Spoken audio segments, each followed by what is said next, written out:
2 heures pour répondre, elles sont ivres mortes. Ça, c'est lui, ça. Oui, allô? Oui, si vous voulez, on peut aller dîner ailleurs aussi, hein. Qu'est-ce qu'il dit? Qu'est-ce qu'il dit? C'est Gérald avec ses 2 nièces, Françoise et Amanda. 4e. Bien!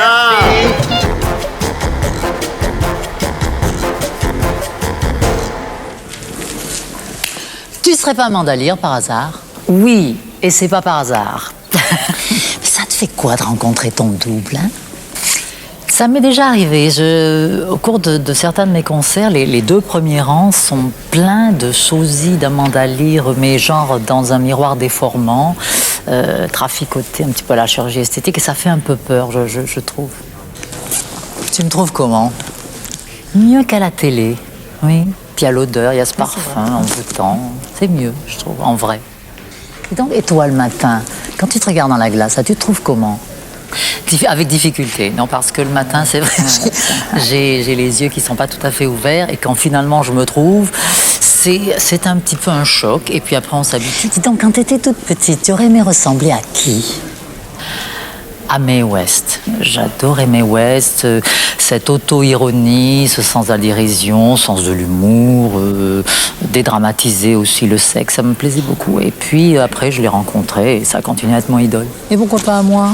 Non, pas vraiment. C'était pas c'était pas du tout le genre de personne qui me plaisait, qui m'attirait, qui me fascinait. Si tu avais une baguette magique, tu changerais quoi en toi, hein? Rien.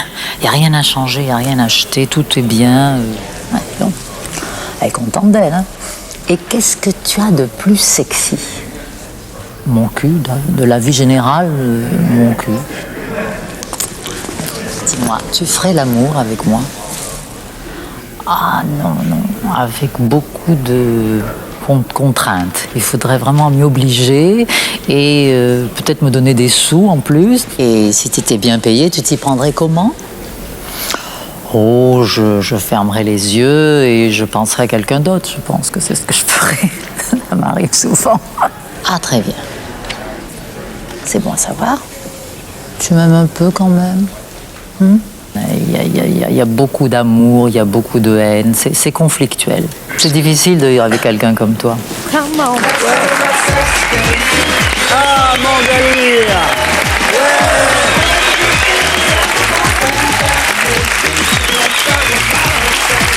Amanda, bonsoir. Ça va? T'étais mignon, petit cochon. Hein? Ça me va bien, hein? Tu es né à Hong Kong, Oui, d'un père marin oui, et britannique. d'une britannique Oui, et d'une mère divorcée. oui. Et Je c'est me vrai que tu as sentais été pas- élevé à Nice dans la haine des hommes. Il faut te dire qu'au départ, j'étais quand même assez moche. Ah bon? Oui, Et parce ça que... s'est arrangé comment? Au service militaire. Au service militaire. Non, tu sais, je portais un appareil pour me redresser les dents. Ouais. Parce que j'avais les dents qui avançaient. Et alors, évidemment, c'était moche. Chaque fois que je souriais, j'avais des fils de fer dans tous les sens. Ça existe encore aujourd'hui. Et puis, j'étais trop grande et j'étais trop maigre. Et donc, c'était plutôt un look que moi, je trouvais moche. Et puis, j'ai eu de la chance d'être à une époque, l'époque Françoise Hardy, etc., où on cherchait justement des mannequins.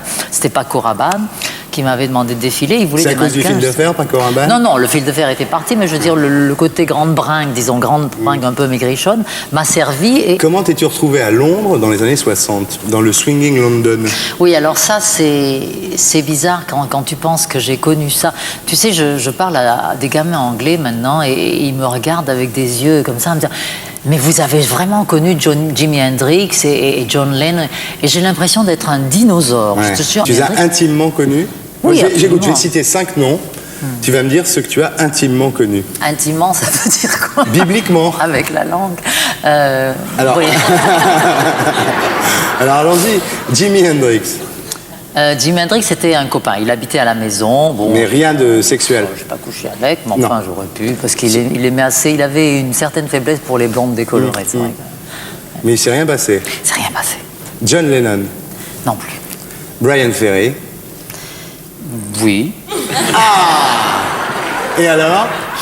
Et alors quoi? Mais je sais pas, il était fait comment Ah. C'est ça qui nous intéresse, nous. Ah non, Brian Ferry, c'est très curieux. Tu sais, il m'a demandé de poser pour une pochette de disque. Comme ça que ça s'est passé. Il m'avait vu défiler à Londres et il avait besoin d'une fille pour sa nouvelle pochette de disque qui soit un petit peu dominatrix, maîtresse dominatrix, soit un peu sadomaso. Et donc, comme il aimait beaucoup ça, il m'a flanqué des talons comme ça, cuir noir, chignon, et une panthère noire en laisse. David Bowie, Oui, Bowie, j'ai vécu avec lui plus d'un an quand même. On a vécu ensemble. c'était mieux ou moins bien qu'avec Brian Ferry?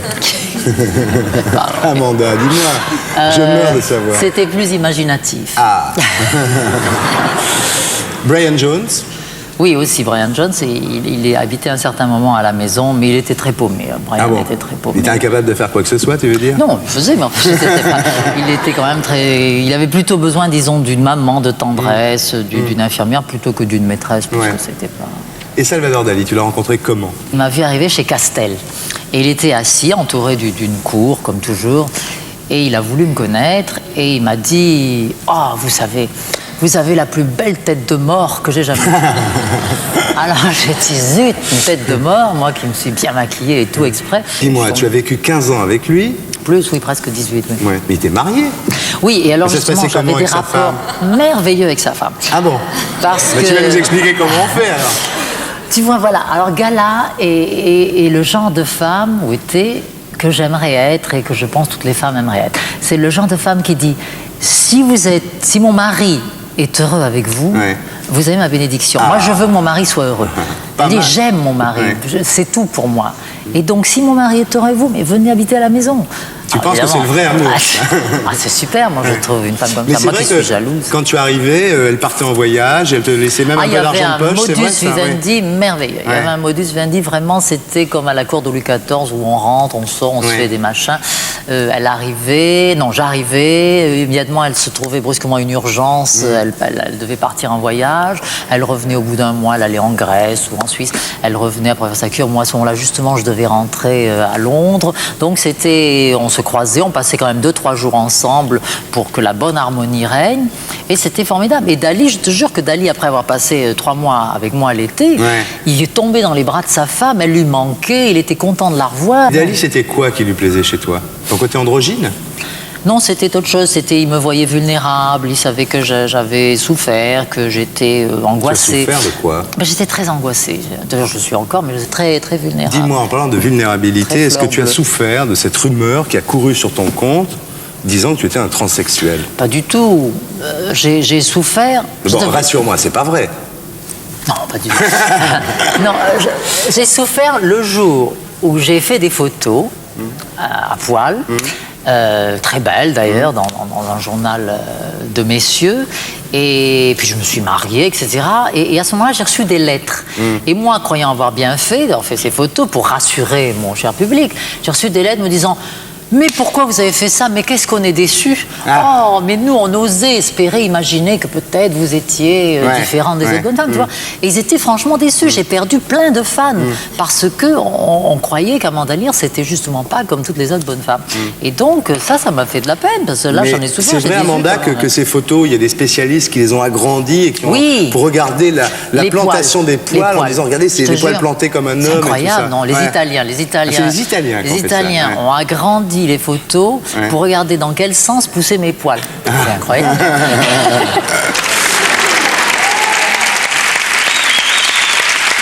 Je sais pas, tu aurais pu, pour prouver définitivement que tu n'étais pas un homme, à la limite faire un enfant comme Sheila. Non. C'est pas une chose qui me tente, je t'avouerai franchement. Je pourrais même en adopter un, en acheter un, si je pouvais pas en avoir. Je trouve que dans le métier que nous faisons, on fait pas d'enfants. On est des monstres, on est des personnes épouvantables.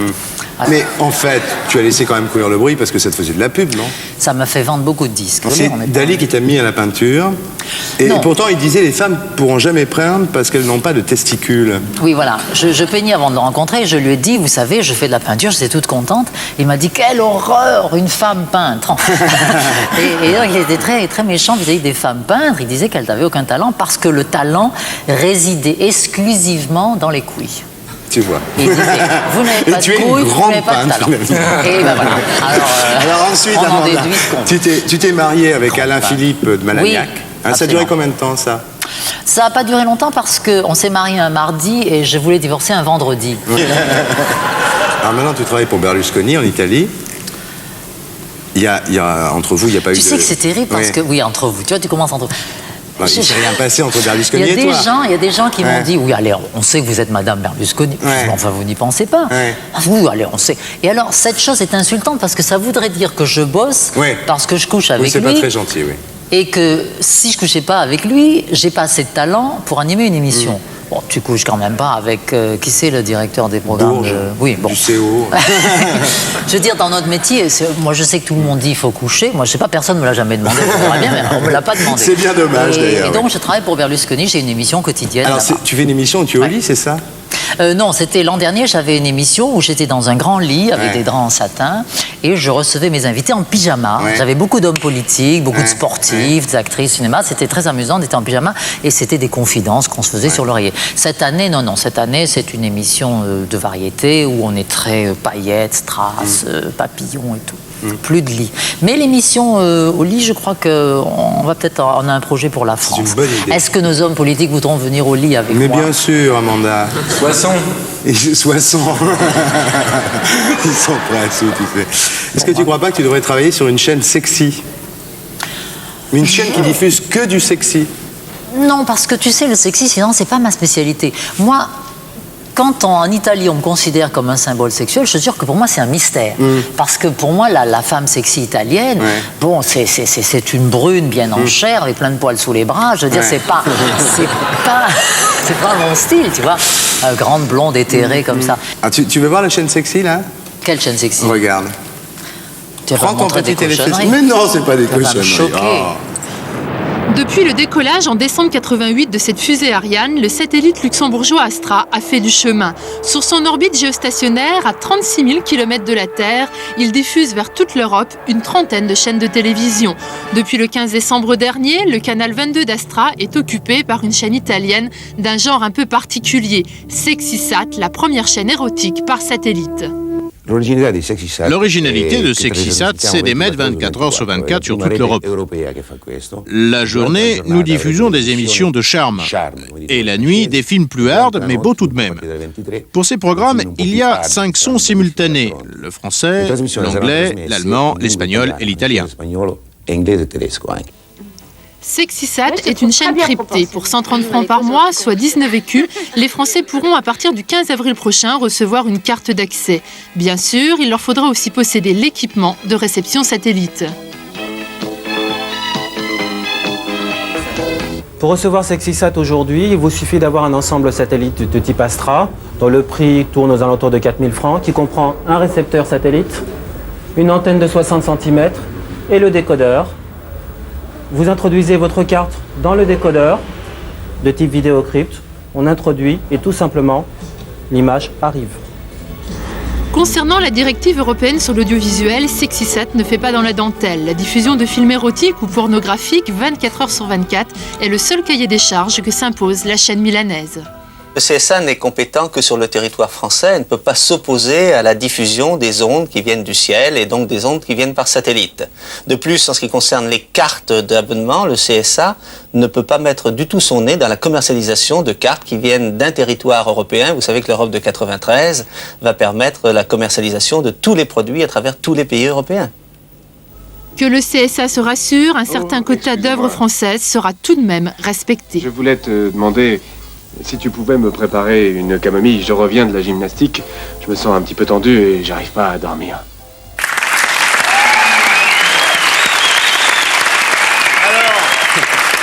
Bientôt une chaîne érotique européenne. Est-ce de l'info? Est-ce de l'intox? Amanda, lire à l'oreille. Bientôt la première chaîne érotique européenne. Est-ce de l'info? Est-ce de l'intox? Dorothée, à toi de jouer. Intox. Intox. T'y crois pas? Pourquoi? Parce que j'ai une tête à croire au sexe. Dalida? C'est l'intox aussi. Ah ben dis donc. Pourquoi? Bah déjà, ils interdisent tellement de choses que je ne crois pas qu'ils vont permettre des trucs un peu comme ça, sexy. Ah bon? Oui, oui, oui. Ben, Amanda m'a dit aussi que c'était de l'intox. Hein. Je crois que c'est de l'intox, en effet, oui. Parce que, d'abord, j'en aurais entendu parler. Il y a une chaîne sexy en Italie, mais elle ne s'appelle pas comme ça. Elle s'appelle comment? Ça s'appelle Colpo Grosso et c'est sur la 7. Ah, c'est mieux qu'en France, alors, la 7 en Italie. Oui. Bon, on va savoir ce qu'en dit l'expert Philippe Guérin.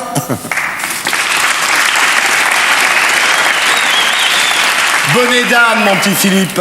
Oui, mon petit Thierry, je vais me réfugier tout de suite sur le 3615 code A2, puisque, comme tu le sais, à partir de maintenant, vous pouvez savoir les résultats, les pourcentages des gens qui ont répondu info et des gens qui ont répondu intox. À mon avis, là, vous devez être 90% sur le Minitel avoir répondu info, puisque c'est de l'intox.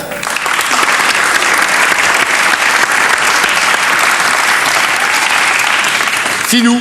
Oui, mon petit Ardissou, c'est de l'intox, mais là, sur cette question, on a été un petit peu vache, à mon avis, parce qu'une chaîne par satellite érotique européenne, ça n'est plus qu'une question de semaines avant de devenir de l'info. J'ai dit par satellite, parce que par câble, à mon avis, les habitants d'Asnières vont attendre un petit peu avant d'avoir composé pendant des années le 22 sur leur cadran téléphonique, de pouvoir composer le 69 sur leur télécommande. Ah, bravo Philippe Guérin, mesdames, messieurs.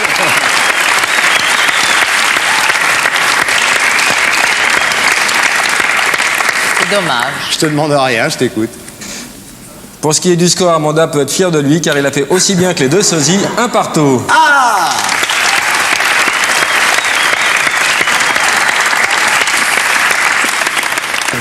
Ben écoute Amanda, on était très heureux de t'avoir ce soir avec nous. Moi aussi. On va te laisser retourner en Italie. Oui, c'est vrai que je repars en Italie. Et dès que Berlusconi aura définitivement la 5... Je lui souhaite, le pauvre, il y tient tellement. On espère que tu auras le 20h. Je sais pas si j'aurai le temps. Amanda Lear, mesdames, messieurs. Alors dis-moi, Amanda, Oui. tu en es où avec TF1 alors? Ah ben, j'en suis... C'est peut-être la dernière fois qu'on te voit sur France 2, parce que après tu seras une star de la le Lune. choc. Bah oui, c'est curieux. Tu sais, j'étais en Italie, j'ai une émission là-bas à la radio, et ils m'ont téléphoné qu'ils avaient pensé à moi pour présenter cette grande émission du samedi soir. Et bon, j'ai été surprise, parce que j'ai dit pourquoi moi, c'est vrai. Puis finalement, il faut croire qu'ils voulaient reformer un couple célèbre, c'est-à-dire Christian Morin et Amanda Lear. On avait lancé la 5, ça avait bien marché. Très bien marché la 5, bravo. Bah oui, ça a très bien marché. Et quand si tu le fais à TF1, ce que tu as fait à la 5, on est tranquille. Ça n'a marché que quand on y était. Oui. Quand on s'est arrêté, Christian Morin et moi, ça n'a plus marché. Donc finalement, voilà. Et donc ils veulent reformer ce couple, donc qui est un couple plein d'humour, d'ironie, et voilà. Alors j'étais très surprise, et puis maintenant le choc passé, je dis bah, pourquoi pas, oui. Bien sûr. Samedi soir, j'ai rien à faire, hein. C'est en direct en plus. Jeu sans arrêt. Oui, non plus. Alors dis-moi, pour le moment, tu fais un show hebdo pour Berlusconi, c'est ça? Non, en ce moment, je travaille pour la RAI. En Italie, je travaille pour la RAI. J'ai un show quotidien, tous les matins, à la radio. Et là, les gens de toute l'Italie me téléphonent. Et tous les matins, on parle de tout, des taxes, des élections américaines, des impôts, de la mafia, de tout ce que tu veux. Et les gens m'appellent en direct et je trouve ça tellement grisant et excitant d'avoir vraiment l'opinion du public, tu vois, du fin fond de la Calabre, du fin fond de la Sicile m'appelle. Et là, il n'y a pas de filtrage, donc ils peuvent m'appeler, me dire des horreurs. D'ailleurs, tous les matins, je me dis, chouette, on va peut-être... Ouais. Et puis non, finalement, ça se passe très Alors, ils sont comment, les Italiens, en ce moment? C'est vrai, cette division entre l'Italie du Nord et du Sud, ça a vraiment arrivé? Il y a la fameuse Ligue, et ça, c'est grave, parce que c'est impossible de diviser l'Italie du Nord et l'Italie du Sud. C'est comme si ici, on faisait une ligne qui s'arrête à Lyon, tu vois. Bah, ils ont essayé en 42, mais ça n'a pas marché. Ouais. Et puis en plus, non, il y a des vilaines choses qui se passent en Italie en ce moment. Il y a un renouveau du racisme, il y a des problèmes économiques, il y a tous les hommes politiques sont arrêtés pour des histoires de pots de vin. Il y a des affaires sans arrêt. Bah, ici aussi, mais ils les arrêtent pas, si tu veux. Ouais. Bah ouais. Alors en Italie, bon, ça va mal. Et moi, ce qui me touche le plus, c'est que la lire italienne est beaucoup tombée. Ouais. Alors. Donc tu reviens un peu gagner des francs, quoi. Bah, ils sont pas terribles les francs non plus en ce moment. Bon. Enfin bon. Enfin, on espère qu'on s'en sortira. Moi, j'ai vu des voyantes récemment, pas Elisabeth Tessier, mais d'autres, qui m'ont dit que on n'était pas sorti de la merde. Hein, dit Muriel Robin. Non, toute l'année qui vient, là, il y a l'économie, tout ça, il va falloir s'accrocher. Hein. Alors, bon, moi, il y a une émission de toi. Bosser. Bah oui, on bosse. Il y a une émission de toi que j'aimais beaucoup. C'est quand tu étais au lit. Oui, j'avais eu Alors l'idée Sabatier a essayé de te d'interviewer- piquer l'idée, puis toi ça lui a pas réussi du tout, mais Oui, il avait piqué l'idée, d'ailleurs, Ouais. je lui ai dit. il t'a pas payé pour ça. Ben non, mais pour se faire pardonner, il m'avait invité à faire sa dernière émission et il voulait justement faire un grand machin, montrer le truc au lit. Finalement, ça s'est pas fait parce que le pauvre Bon. il s'est arrêté. Il a pas montré cette émission où tu recevais les gens au lit. Voilà, moi j'aurais aimé qu'il la montre. On va la pour montrer. rigoler. Ah ben si toi tu l'as, moi Bah, je veux prends bien. ton petit téléviseur, prenez votre petit téléviseur, on va voir Amanda recevant les gens au lit. Voilà, c'était dans un beau lit de satin. Misteriosa e sai perché? Sono bionda e il mio profumo è una mania, tumultuosa la mia bocca, una bugia, una notte insieme a te, c'è un sorriso accanto a me, i tuoi muscoli sirene da rockstar, le parole, fiori, amore, vanità. Notte, notte, no, non andar via sul letto mio, così con lui che mi solletica col piedi, ride e slace, poi l'amore chiede ancora amore, con la fantasia, la notte è tua, la notte è mia, e lui mi offre.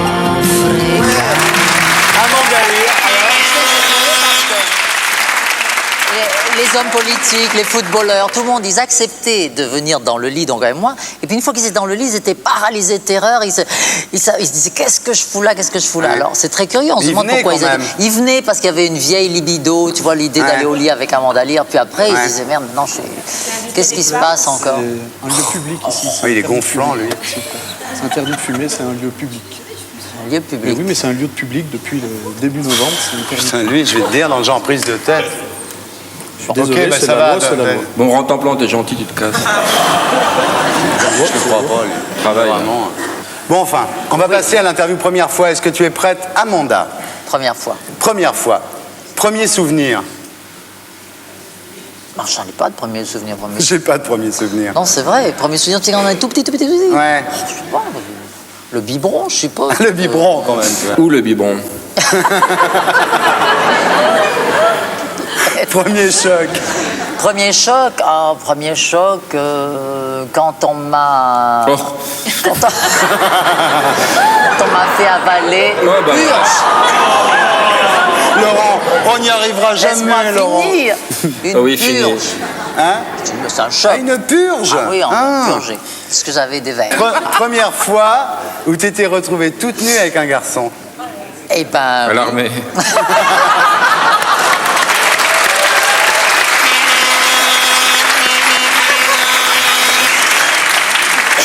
Non, c'est moche quand même. La première fois, c'est moche. Après, on s'y fait.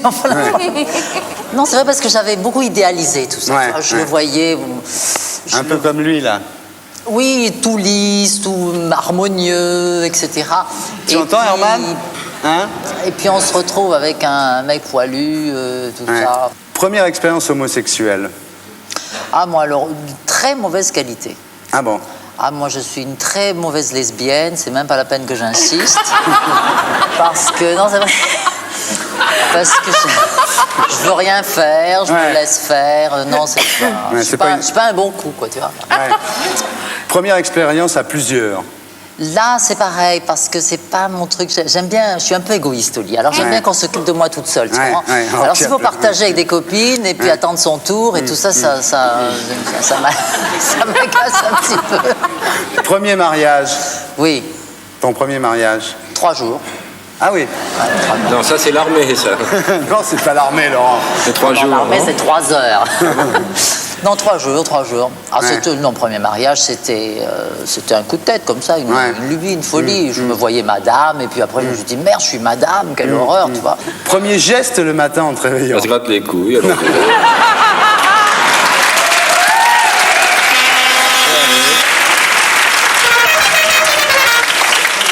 Je dirais que le premier geste en me réveillant, je me lève, je vais dans la salle de bain, je me regarde dans la glace. Elle se rase. Pas du tout. Je me rase pas. Je me regarde Ils sont deux, là, et je maintenant. me dis, oui, de tous les côtés. Oui, c'est très bien. Et je me dis, J'adore. qu'est-ce que je suis belle, qu'est-ce que je suis bien, qu'est-ce que je suis bien. Même si c'est pas vrai, même si je trouve que j'ai l'œil bouffi et tout, qu'est-ce que je suis bien. C'est devenu une habitude, c'est très important, ça fait partie, je te l'expliquerai, de ma méthode de pensée positive.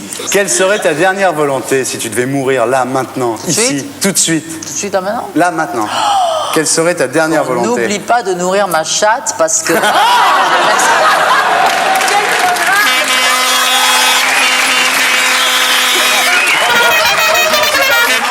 On n'en sortira pas. Ça va être très très dur. Bon alors, écoutez, ça vous apprendra. Je vais vous faire une petite info intox surprise. C'est une question de Ludovic Barbarossa. Barbarossa, un italien. Barbarossa. Alors, Vous pouvez verser le verre. alors, vous êtes concentrés. Lova, Evelyne, Amanda. Oui. Un club anti-Dorothée. Ça n'existe pas. Attends, a été créé à la rentrée par une association de parents d'élèves. Donc on va faire engueuler. Est-ce de l'info, est-ce de l'intox? Lova. Intox. Intox. Tu crois pas, toi? Non. Pourquoi? Elle est charmante, cette petite Dorothée. Pourquoi Donc tu serait-on penses... contre D'accord. elle Evelyne. Je suis très ennuyée parce que Dorothée sur TF1, c'est la même famille, mais la télévision est une grande famille. Mais j'ai entendu parler d'une information de ce genre et je crains fort que ce soit de l'information. Et je le déplore d'ailleurs. Parce Bien. qu'il en faut pour tous les goûts et Et tu le prouves. Dorothée, quelqu'un de très bien. Elle a mis un seau, elle a mis un seau à champagne sur la tête de Baffy l'année dernière, donc c'est quelqu'un de très bien. Voilà. Elle est bonne copine. Hein. Ouais. Non, moi je crois que c'est de l'info. Ouais.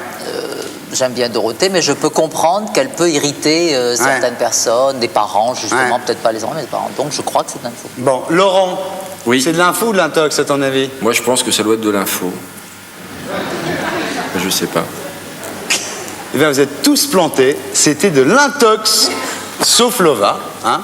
Il s'est Bravo. pas fait planter. Alors, Ludovic Barbarossa, 25 150 Pont de Roi. Je sais pas où c'est, mais enfin, lui, il gagne 500 balles. Et Corty, tu nous donnes le score. Voilà, j'ai chaud derrière, mais bon, je peux dire que Amanda reste à 2 points, Evelyne 2 points, et Gazlash, Lovamour, égalise à 2 points. Bravo, Lova!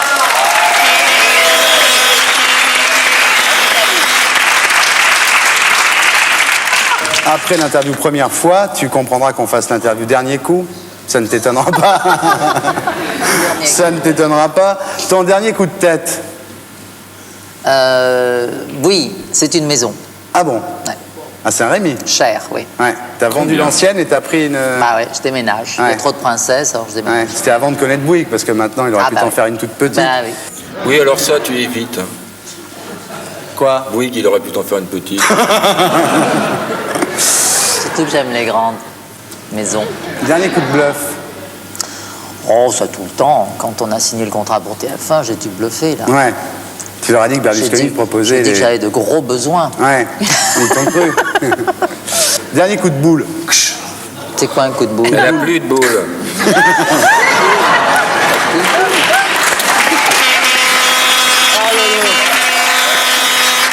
Alors moi, j'agresse verbalement. Alors là, Ouais. c'est terrible parce que c'est pire que tout. Tu peux Ouais. savoir, je dis des méchancetés, mais des... Quoi, par exemple? Ah, des horreurs. Ah bon? Ah, tu peux savoir, j'ai une langue de serpent. C'est vrai, il vaudrait mieux que je frappe les gens parce Ouais. que je leur dis des choses épouvantables. Terrible.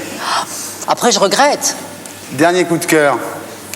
Oh, bah, dernier coup de cœur, ça tout le temps. Moi, j'ai des coups de cœur, c'est vrai, pour des tas de choses, pour des enfants, pour des objets, pour des personnes, pour tout le temps. Je le regrette, c'est pour ça que j'ai pas de pognon, parce que j'ai tout le temps des coups de cœur. Je marche à l'instinct, au coup de cœur, tu vois. T'as des coups de cœur pour la misère humaine, pour Oui, oui, absolument. les Bosniaques, les choses comme ça? Peut-être les Bosniaques me touchent moins que ce que j'ai tout près dans un milieu d'amis. Tu vois, là, je m'occupe du sida en Angleterre. Bon, enfin, je m'occupe pas du sida, mais je sais qu'en Angleterre, il y a plusieurs associations. Ils sont mieux organisés qu'en France. Il y a une association dont je fais partie qui s'appelle The Red Admiral qui s'occupe d'organiser des soirées de bienfaisance ça, pour le sida. J'en fais partie. Bon, je le crie pas sur tous les toits. Je le fais en Angleterre, je le fais pas en France. Et donc, ça, c'est les choses Le que drame de la Balkarie, ça t'a pas du tout touché, par exemple? Si, bien sûr, mais tu comprends, c'est pas. Je vais te montrer ce qui se passe en Balkarie. Prenez vos petits téléviseurs, s'il vous plaît. Balkarie. Presque un an après la naissance de la communauté des États indépendants, la CEI, des conflits ethniques ne cessent d'éclater un peu partout sur le territoire de l'ex-URSS. Le sud de la Russie, véritable mosaïque de peuples tous différents, vole en éclats, et plus particulièrement dans le Caucase. C'est le Moyen-Orient soviétique. Et d'ailleurs, on y retrouve les mêmes affrontements que dans le Moyen-Orient proprement dit. Il y a toute une série de situations qui rappellent le Liban, avec des milices qui peuvent se faire la guerre aussi longtemps qu'au Liban, c'est-à-dire 15 ans. Et puis, c'est le tempérament du Midi, c'est le soleil, c'est les montagnards. Les montagnards, on disait au long poignard, n'est-ce pas? On appelait comme ça chez les Russes, qui ont d'ailleurs fondé une fédération des peuples montagnards du Caucase. Et c'est parce que les autorités russes ont arrêté Moussa Chanibov, le chef de cette fédération des peuples montagnards, que la Balkarie vient de se soulever. Cette toute petite république de 700 000 habitants est prise dans la tourmente nationaliste. Les Balkars rêvent d'indépendance. Pour la communauté russe à Paris, la situation actuelle est préoccupante car elle est tout à fait semblable à celle qui a déclenché la guerre serbo-croate dans l'ex-Yougoslavie. La République Kabardino-Balkarie, c'est tout petit pays, un bel pays. Et s'il y a aujourd'hui des problèmes, ça ne peut pas durer longtemps.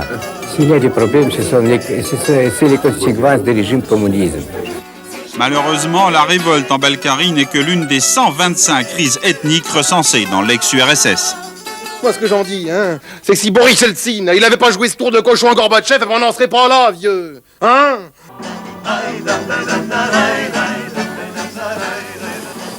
S'il vous plaît, c'est un lieu public ici, on ne fume pas. Voilà, lui. C'est un lieu public, on ne fume pas. Bon, mais attends, je suis pas à l'antenne, là, t'es gentil. Ça fait rien, on ne fume pas, c'est un lieu public. Mais enfin, c'est mon émission, je fais ce que je veux quand même. Je veux pas le savoir, c'est un lieu public, on ne fume pas ici. S'il vous plaît, vous éteignez votre cigarette. Merci. Oh, lui alors. Il a pourri la soirée, lui, je te dis pas, tu vois. Bon, on va reprendre sur des applaudissements, vous y êtes? Alors, bientôt un nouveau pays, la Balkarie. Je vous le demande. Alors à toi, Lova. Intox. Intox. Tu crois pas du tout, toi? Absolument pas. Ça fait Tintin un peu, tu trouves? Tout à fait. Non, je dirais intox aussi, je sens pas bien ça. Balkarie, non, ça. Tu crois pas, toi? Ça fait un peu BD, quoi. Ouais. BD, j'ai dit. Hein. BD, on a bien compris. Qu'on ne se méprenne pas, surtout. Non, moi, j'ai cru reconnaître Didier Gustin brusquement dans le film à la fin, et ça fait un peu tout ça, oui, bidon. Je suis sûr que c'est pas vrai. Pas vrai du tout. Il n'y a pas de Balkarie. Je le saurais s'il y avait une Balkarie. Bah, écoute. Nous aussi. Alors, c'est un sujet qui nous a été envoyé par Jean-Luc Mirmont, 75 006 Paris, qui gagne 2000 francs puisqu'on a tourné son sujet. Maintenant, pour savoir s'il a planté un mandat, c'est quand même bien le... Hein? Quel vénin. Et oui, et donc s'il gagne 1000 francs de plus que je mettrai de ma poche, on regarde la réponse. C'est de l'info, tout à fait. Je suis journaliste et on essaye de ne pas dire trop de bêtises, mais même si c'était faux, voici, même si je m'étais trompé, voici l'Atlas universel fait par Le Monde, où nous avons la Balkarie est en fait une partie de la République autonome des Kabardins et des Balkars, capitale Nalchik avec ses frontières, non? C'est clair. Comme le rose et le vert. Et voilà.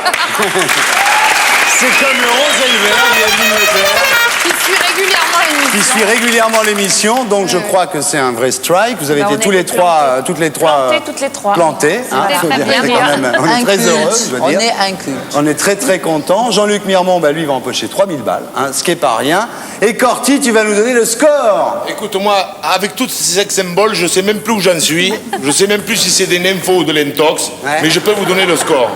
Le score. Égalité parfaite, 2 partout. Oh! Amanda, bonsoir. Amanda, bonsoir. On va commencer par des choses un petit peu tragiques.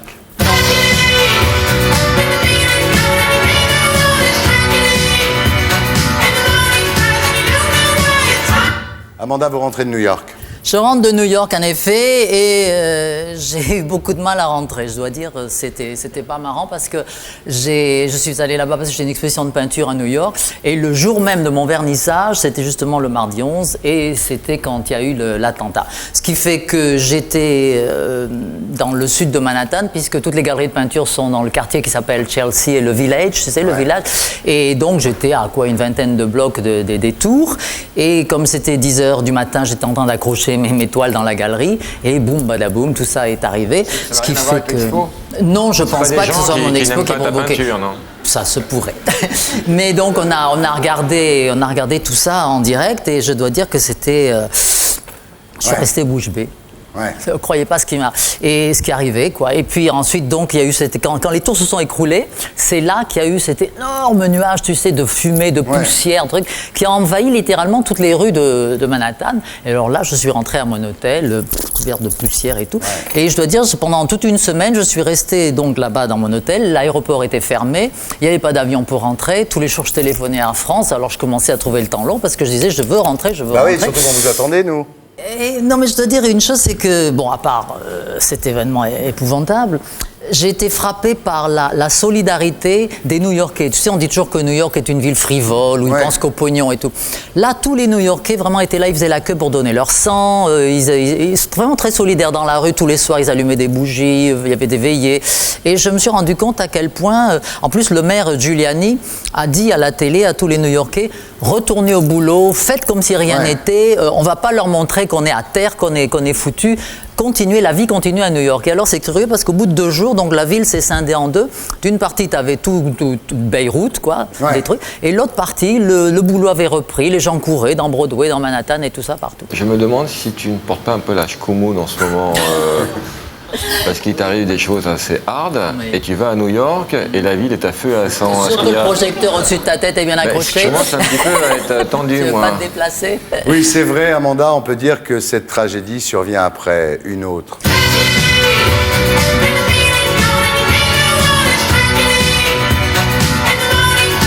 Mais nous n'en parlerons pas, Amanda. Voilà, on ne va pas parler d'Alain-Philippe Managnac. Non, nous n'en parlons pas. Moi, juste un mot en passant, c'est que il y a eu une odeur dans les rues de New York. Tu sais, le vent a tourné et il y a cette odeur de brûlé, de cendres, a envahi les rues. Et c'est ça qui m'a le plus, moi, bouleversé, c'est que c'était exactement l'odeur qui me rappelait ma maison. Et ça m'a beaucoup bouleversé. Mais nous n'en parlerons pas, Amanda. Et après, de me trouver là-bas coincé, alors je te dis pas à l'aéroport, tout le monde essayait d'embarquer sur un avion. Il y avait Marie-Christine Marek de Paris Première, il y avait des tas de gens. C'était très chic quand même, cette catastrophe. Ah, c'était très chic parce que c'était les collections, c'est la semaine des collections à New York. Donc toutes les collections ont été annulées. Moi, j'ai réussi à partir sur un avion et il y a plein de gens qui sont restés et qui n'ont pas pu s'embarquer. Non, c'était pas facile. Quand t'es embarqué avec les lunettes, il n'y a pas des passagers qui ont flippé en disant merde, ça recommence. En revanche, je te dirais, ils avaient tellement parlé de ces incroyables mesures de sécurité, on va vous fouiller. Il n'y en a pas plus que Plan Vigivira à Paris. Franchement, on n'a pas ouvert les bagages. Sur la fouille. Moi, j'étais assez, c'était chouette, pas une fouille.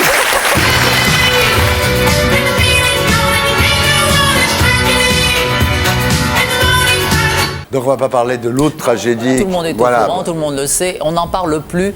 La page est tournée, la vie continue. C'est difficile, mais elle continue. D'autant plus, Amanda, que vous avez l'air de vous être bien remise d'une certaine façon, non? C'est-à-dire que je plonge, tu sais, je suis un psychanalyste, là, je vais toutes les semaines chez un psy. Il est bien? Il est bien, il m'hypnotise. Combien il te prend? Cher, comme tous les psychanalystes. Combien, je me rends pas compte, c'est quoi? C'est 500 balles, 500 balles. Ouais, c'est ça. Pour combien de temps? 1 heure. 1 heure, c'est bien. Alors il m'hypnotise. Oui. Je ne sais pas ce qu'il fait quand je suis hypnotisé. Je te tends la perche, voilà, d'accord. Il te prend 1000 balles finalement. Oui. Et quand je me réveille, j'ai mal au cul, c'est ça que t'allais dire, non? C'est vrai. Je peux dire à nos amis téléspectateurs qu'Amanda Lear et Laurent Baffy, c'est un vieux couple d'une certaine façon. C'est un disque que tu as envie de dire, ne passe pas par moi pour dire que quand tu te réveilles, t'as mal au cul. Dis les choses comme elles sont. Non, et donc, sur les conseils de mon psy, il m'a dit sortez, il ne faut pas rester Ah ouais. à la maison à pleurnicher, il faut sortir. Donc je suis sorti, c'est vrai. Alors d'un côté, si je sors tous les soirs et j'essaye de m'étourdir, de ne pas penser, on dit ah ben dis donc, elle sait vivre constolée. Hein, bon. Ouais. Si je reste chez moi à pleurnicher, on dit oh elle en fait un peu trop là quand même. Ouais. Donc de toute façon, personne n'est Bien content. sûr. Et donc j'ai trouvé de charmants jeunes gens. Ben alors voilà, il y a Manuel Casella, mannequin italien de 26 ans. Et puis alors, je sais pas, qu'est-ce qui s'est passé? Ça allait pas avec Manuel Casella. Hein. Alors, j'ai la chance qu'il existe dans notre société des très beaux jeunes gens qui sont gérontophiles. Oui. Et tant qu'il y aura de la gérontophilie, c'est merveilleux. Parce qu'ils adorent les femmes un peu mûres. Non, il y en a peut-être ici, je sais pas. Il y en a plein là, ils manquent tous. Ouais. Combien ils prennent par rapport au psy? Ils prennent rien du tout, ils sont fascinés. Voilà. Et je dois dire que c'est vrai que c'est amusant de sortir avec des jeunes gens. Ils sont très jolis, donc Manuel. Et puis maintenant, il y a Ricardo Perna. 12 ans. Il venait d'avoir 18 ans, il était beau comme un enfant.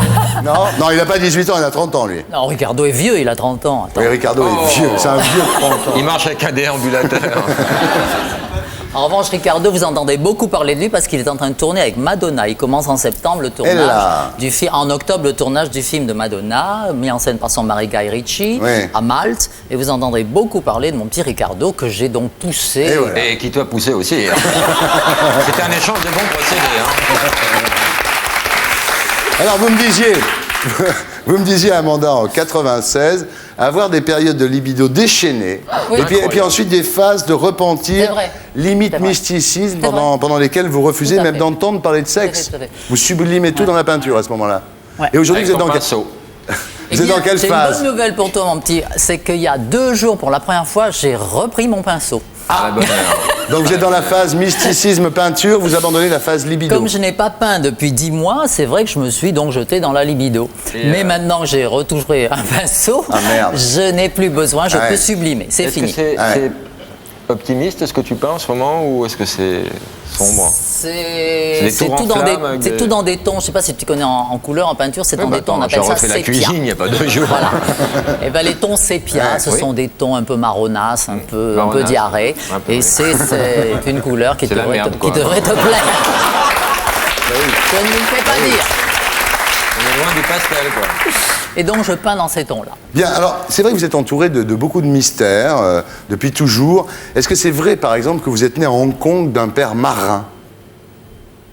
Il n'était pas marin, il était officier de marine. Ah là. Rien à voir. Rien à Excuse voir. me. Vous dites j'ai été élevé dans la haine des hommes. J'ai une éducation religieuse très stricte. Pas la haine, mais enfin c'est vrai que j'ai une éducation religieuse, c'est vrai. Et on me faisait voir que les hommes, disons, abusaient beaucoup les jolies jeunes filles. Ouais. Et bon, je me suis toujours méfié pas mal des messieurs. Peut-être pour ça, j'ai toujours choisi des êtres un peu faibles, un peu vulnérables. Alors Amanda, petite, on peut le dire, vous étiez assez moche. Hein, vous aviez un appareil. Grande aussi, d'ailleurs. Ah ouais. Non, mais c'est vrai, un appareil dentaire. À chaque fois que vous souriez, vous aviez qui avançait, c'est vrai. Donc tous les mois, on me resserrait l'appareil. C'était un cauchemar. Cauchemar, la bouche pleine de fils de fer. Ouais, terrible. Trop grande aussi, trop maigre. Trop grande, trop maigre. Alors ce qui était donc au départ justement, moi je trouvais des mochetés quoi, trop grande, trop maigre, trop plate et tout. En fait ça s'est révélé être un avantage parce que justement on cherchait des filles qui étaient grandes et maigres et que ça pour faire mannequin. Voilà. Alors ça tombait bien. Ben voilà, comme Françoise Hardy qui était très à la mode à l'époque. Voilà, c'était un petit peu le look Françoise Hardy. Ouais, c'est ça, oui. Et alors, comment vous êtes retrouvé à Londres à la grande époque du swinging London? Comment c'est arrivé ça? Oui, j'étais dans une agence de mannequins qui s'appelait Catherine Harley qui avait des tas de belles filles, Joanna Shimkus, etc. Et elle m'avait envoyé à Londres. C'est un infrarouge, on voit les couilles.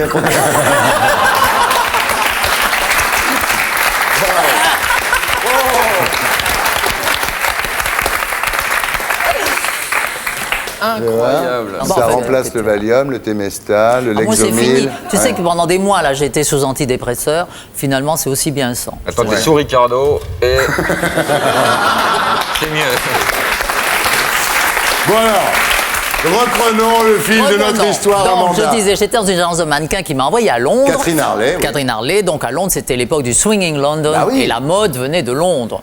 Et il y avait aussi Clark, Marie Quant, etc. qui avaient lancé la mini-jupe.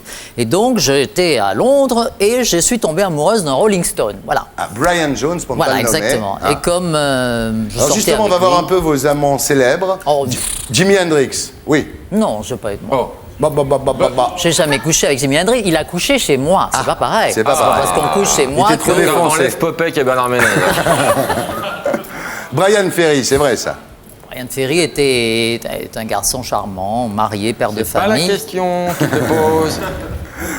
David Bowie, oui.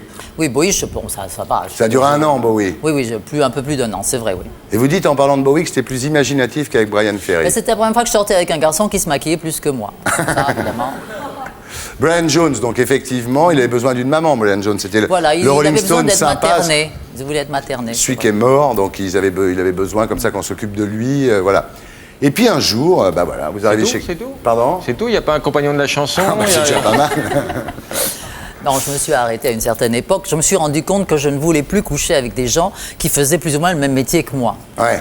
Donc dorénavant, ce ne sont que des gens hors du métier, des inconnus, des anonymes, des plombiers, mais pas du showbiz. Alors, comme corporation, donc tu as quoi? Alors, plombier, tu as quoi d'autre? Non, j'en arrive au peintre, parce qu'un jour, Amanda Lear arrive chez Castel, vous tombez sur Dali qui vous dit vous avez la plus belle tête de mort que j'ai jamais vue. Oui. Parce que vous aviez quoi, des fossiles, un maquillage très blanc, c'est ça? C'est-à-dire, je venais de défiler pour Paco Rabanne. Alors, Paco Rabanne, à l'époque, nous maquillait beaucoup, la banane, tout ça. Et j'étais assez spectaculaire, puisque je sortais chez Paco Rabanne. Et Dali m'a vu très maigre, très osseuse, et il a dit « Ah, quel beau squelette !» Alors moi, on m'avait jamais dit que j'avais un beau squelette. On m'avait dit « T'as un beau cul, ou des belles jambes, mais un squelette. » Et j'ai pas pris ça pour un compliment. Alors il a dit « Mais si, je vous assure, vous avez la plus belle tête de mort que j'ai jamais vue. » Et donc, je me suis dit « Ce mec, il est cinglé. En plus, il m'offense, je veux plus jamais le voir. » C'était une très mauvaise impression de départ. Mais c'est comme dans les films américains, ça commence toujours par des disputes. Ça commence mal, oui, c'est vrai. Alors et là, après, j'ai été séduite après. Voilà, là, vous débarquez à l'hôtel Meurice avec une faune absolument incroyable. Alors vous dites, il y avait Gainsbourg, il y avait l'ambassadeur d'Espagne, il y avait quelques Rothschild qui traînaient. Il y avait des hippies, il y avait des fausses vierges, parce que les vrais, on n'en trouvait plus. Il y avait de tout, des coiffeurs, Et tu couchais avec lui?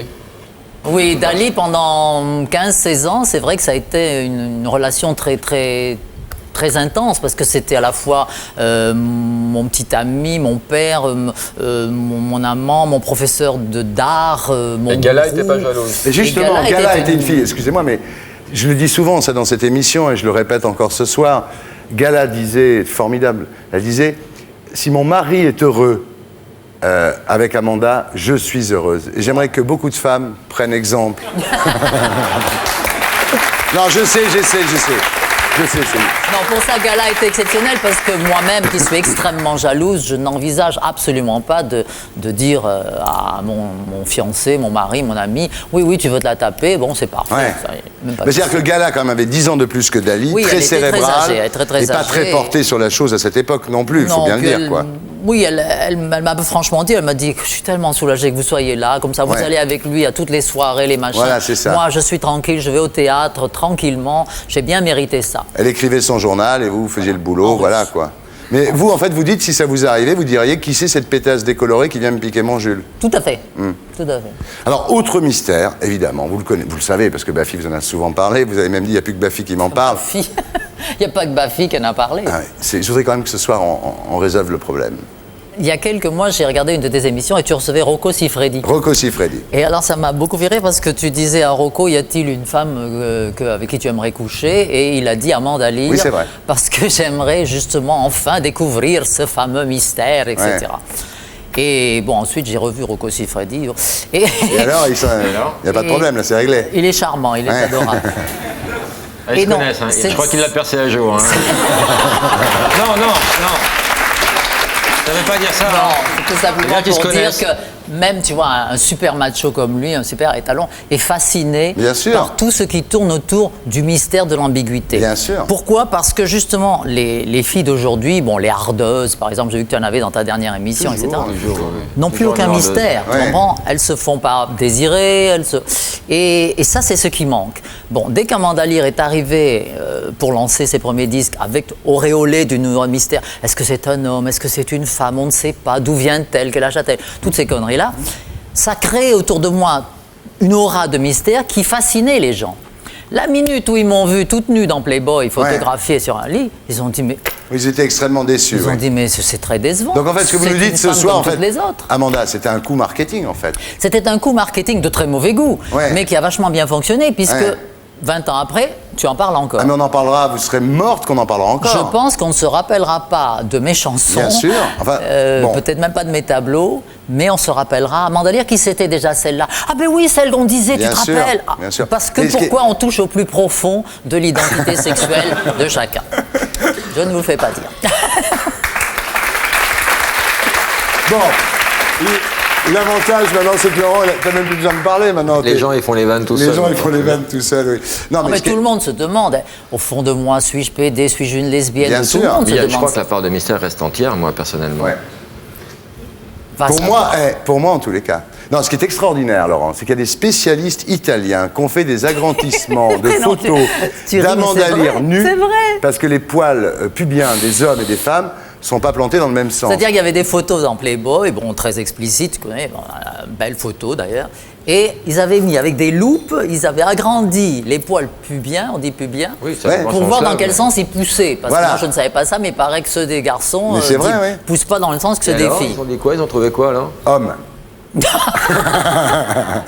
Ils ont trouvé que j'étais poilu. Non, le plus simple comme Amanda pour faire taire la rumeur, ça aurait quand même été Que je me déshabille tout de de faire suite. comme Sheila, de faire un enfant. Non. Faut déjà trouver la mère.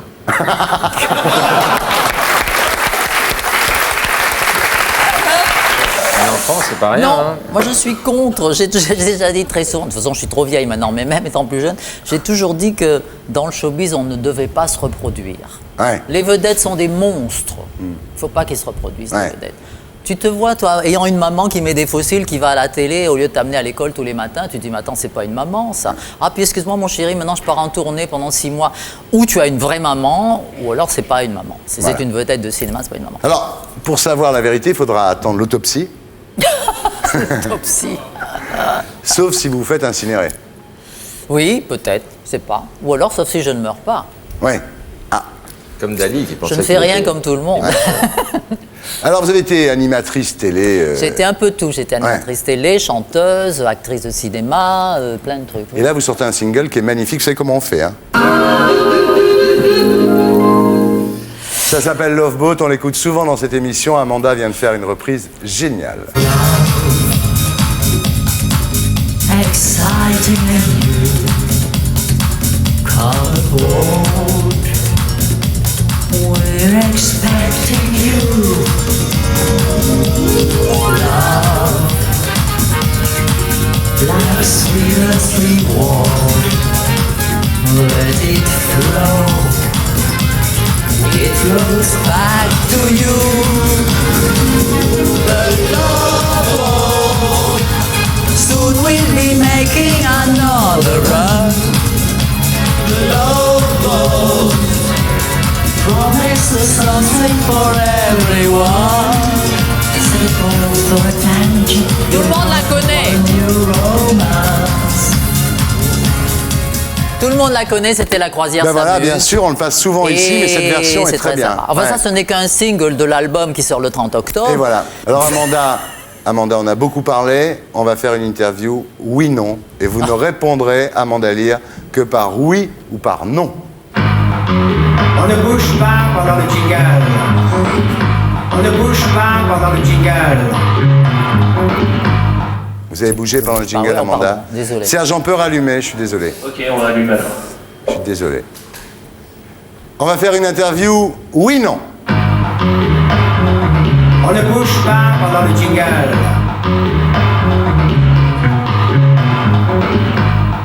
Bien. Amanda Lear. Si vous trompiez votre Jules, est-ce que vous lui diriez? Non. Est-ce que vous croyez en Dieu? Oui. Est-ce que vous donnez dans la rue à ceux qui font la manche? Oui. Est-ce qu'il y a des trucs que vous refusez de faire au lit? Oui. Quoi? Ah. Là, je me suis piégé moi-même. Je me suis auto-piégé. Oh là là, j'aimerais le savoir. Il y a des trucs dégoûtants. Bon, non, en amour, rien n'est sale, Amanda. Ça, je suis d'accord, mais c'est vrai, c'est ce qu'on dit à chaque fois. Bah oui. On s'embrasse sur la bouche avec la langue, des trucs comme ça, un peu crade. Non, il y a des trucs que Amanda. plein de gens aiment faire, et moi pas particulièrement. Quoi, un exemple? La vaisselle, Tu sais, ces trucs où t'as des poils plein les dents après. Hein. Ah! Avez-vous réalisé vos rêves d'enfant?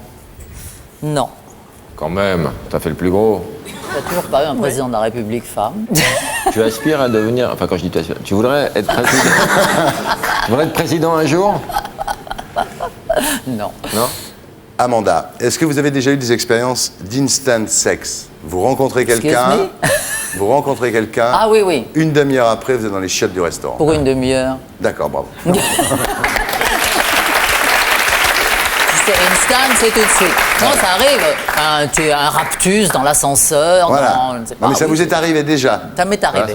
Voilà. Aimeriez-vous devenir, Amanda Lear, la maîtresse d'un chef d'État? Oui. Avis aux amateurs. Imagine le pouvoir que tu as. C'est toi qui diriges, parce qu'il fait tout ce que tu lui dis. Amanda, avez-vous déjà connu la dépendance sexuelle? Oui. Non, mais c'est quelque chose de terrible. Ouais. C'est vrai, c'est quelque chose de terrible. C'est comme une drogue? Oui, quand on dit ce mec, je l'ai dans la peau, oh là là, dès qu'il me touche, sa peau, sa bouche et tout, c'est dramatique. Ça vous est arrivé, on ça? souffre terriblement. Ouais. Oui, Est-ce que vous croyez, Amanda Lear, qu'il y a quelque chose après la mort? Oui, bien sûr, tout à fait. La décomposition. Vous avez déjà fait l'amour à 5? À 5? Non, c'est beaucoup, 5, Tu non? vas faire des soustractions. Attends, à 5, t'imagines la taille du lit? Ouais. Oh. À 4? Non. À 3? Ah, attends. À 4. 4. Oui, ah oui, oui. 4, oui. Oui, 4, oui. Oui, ah oui. Il y avait des femmes? Non. Des animaux? Pas de zoophilie. Amanda Lear, avez-vous plus de qualités que de défauts? Non. Oui. Y a-t-il un fantasme que vous n'avez pas réalisé? Oui. Bafi. Ah. Ouais. En même temps. Mais en même temps, ça Non, me- c'est vrai. ça me fait En fait, peur, il faut de toute façon qu'il y ait toujours un fantasme non réalisé. Parce Ouais, que, bien attends, quand on a réalisé tous ces fantasmes, d'abord, on n'a plus que des bons souvenirs, c'est Ouais. plus des fantasmes. Ouais. Et puis, la vie est triste. Ouais. Il faut toujours espérer encore de faire quelque chose. Amanda Lear, est-ce que vous vous aimez? Non. Pas encore. Ça va venir, ça va venir. Ouais. Je travaille là-dessus avec mon psy, justement. C'est pas Gérard Miller, votre psy? Non. Non, vous me rassurez, là. Elle a dit qu'il lui prenait 500 francs. Est-ce que vous feriez un film porno pour 1 million de francs? Non. 2 millions? Non, non. 20 millions. Tu m'aurais posé la question il y a 15 ans, j'aurais dit oui, parce que Ouais. je trouve que j'étais encore photographiable. Et alors Maintenant. T'appellerais ça vieille et jolie? Attends. Oui, mais à partir d'un certain âge, je trouve quand même Ah, mais il y a des amateurs, la hein. chair Il y a des est amateurs, plus hein. tellement 100 photogénique. millions de francs, Amanda. Non, 100 millions, je 100 peux pas. millions, Non, je peux si. pas les donner, les 100 100 millions. millions. Laurent, arrête. Laurent, ne t'engage pas. J'ai des principes. Attends, je suis sûr que c'est celle-là. Non, ne t'engage pas, ne t'engage pas. Non. 200 millions. Non, Laurent, je pourrais pas payer, arrête. Non.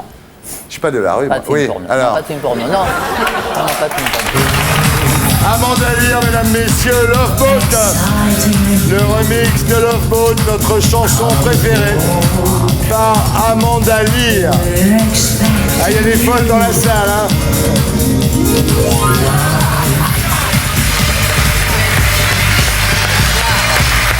Bonsoir Amanda, ça va? Bonsoir.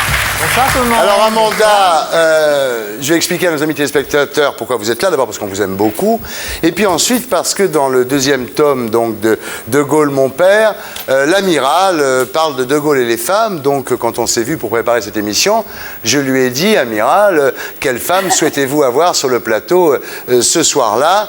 Et il m'a dit Amanda Lear. Oh, Voilà. comme c'est gentil. Voilà. Oui. Pourquoi Amanda Lear?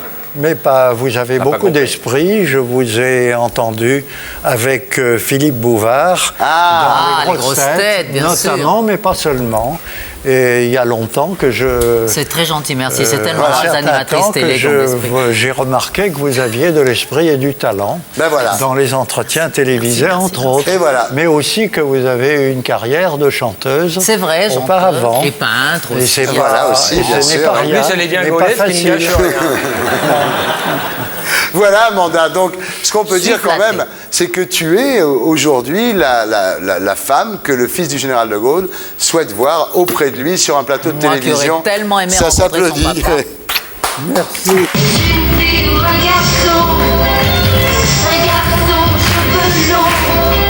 Alors, Amanda, vous avez déclaré « Je ne sais pas si on se souviendra de mes chansons plus tard, mais je suis sûr qu'on se rappellera d'une chose, on ne savait pas si j'étais un homme ou une femme. » Et vous avez beaucoup joué sur cette ambiguïté. Amiral, est-ce que c'est... on le sait. Est-ce que c'est... On sait que tu es un garçon. Est-ce que c'est cette ambiguïté, parce que vous savez bien, c'est les rumeurs qui ont couru sur Amanda Lear, est-ce que c'est cette ambiguïté fille-garçon qui vous séduit, Amiral? Non, il n'y a pas d'ambiguïté. C'est le talent dont je m'occupe et que je... C'est un vrai fan. J'ai perçu. Ouais. Les ragots, comment c'est tôt. Non, parce que ce qu'il faut dire quand même, Amiral, vous n'êtes pas le premier quand même, pour que vous le sachiez, parce que Amanda a quand même déjà séduit Salvador Dali, qui a adoré Amanda Lear, David Bowie, Manuel Casella, Ricardo Perna. En fait, ça en est où avec Ricardo Perna, Amanda? Non, il n'est plus dans le paysage. Ah, donc non. tu es libre, en fini, fait. c'est fini. Non, je n'ai pas dit que j'étais libre, mais enfin, le dernier que tu viens de citer, là, Ricardo. Oh, merci beaucoup. Merci. Fallait couper les ongles plongés, hein. Oui, c'est vrai. Toujours un peu chiant. Non, rien. J'ai une vie amoureuse, oui, comme tout le monde, et puis elle n'est pas faite pour vous ennuyer avec ça ici. Alors, Amanda, pour accentuer votre voix grave et votre côté androgyne, qui ont séduit effectivement beaucoup de gens, on l'a vu, vous, avant les enregistrements de vos disques, vous fumiez des cigarettes et vous buviez du whisky. Et alors, ce que j'ai appris en lisant le livre de l'amiral de Gaulle, c'est que son père n'aimait pas sa voix. C'est-à-dire qu'il voulait changer sa voix, le général. Il prenait des pastilles de fond. Ça se travaille, une voix, c'est vrai, ça se travaille. Oui, lui trouvait qu'il a la voix trop rauque, trop éraillée. Oui, contrairement à Amanda. Haute. Oui. Il aurait voulu avoir une voix de basse. Voilà. Non, mais c'est vrai, il n'aimait pas tellement sa voix. Par exemple, quand il a dit à la Libération, Paris outragé, Paris brisé, Paris martyrisé, il n'était pas content. Il n'était pas du tout content de cette déclaration. Rentre ici, Jean Moulin. Il était trop ému. Trop grave. Et ne l'a pas trouvé bonne. Le ton de voix ne convenait pas. C'était à côté. Pourquoi tu mets ton doigt dans la bouche là? Non, parce que moi, je vais te dire, Amanda, moi j'ai cherché les points communs. Sur l'amiral, bravo. J'ai cherché les points communs entre toi, Amanda, et le général de Gaulle. Donc j'ai trouvé. J'ai trouvé. Si, il y a l'armée. Il y a l'armée. Oui, je suis grande comme lui. J'ai trouvé cette histoire de voix. J'étais vachement content parce que je me suis dit, Amanda qui fume des cigarettes, qui boit du whisky pour changer sa voix, le général de Gaulle qui trouve sa voix trop haut perché. Donc là, j'avais vraiment trouvé quelque chose. C'est vrai qu'on séduit avec la voix. Les hommes politiques savent très bien que la voix est très importante et donc ils séduisent. C'est leur discours qui séduit. Donc ce sont des grands séducteurs, les hommes politiques. Je vois aujourd'hui, peut-être pas à l'époque du général de Gaulle, mais maintenant tu regardes Berlusconi, tout ça, et ce sont des acteurs presque. Ils savent, on leur écrit des textes, ils les répètent devant la glace, les gestes et tout. Et c'est très important. Et les gens comme moi qui font de la télévision ou du spectacle, c'est la même chose. On sait très bien que la voix est très très importante. Voilà. Moi, ma voix, je peux la modeler, je peux la faire plus basse, plus haute, plus séduisante. Amanda, fais-nous une voix, pour rigoler comme ça, fais-nous une voix de mec, comme ça. Non, mais pas que ça, dis un truc. Dis... Non, pour rigoler, fais-nous une voix de fille.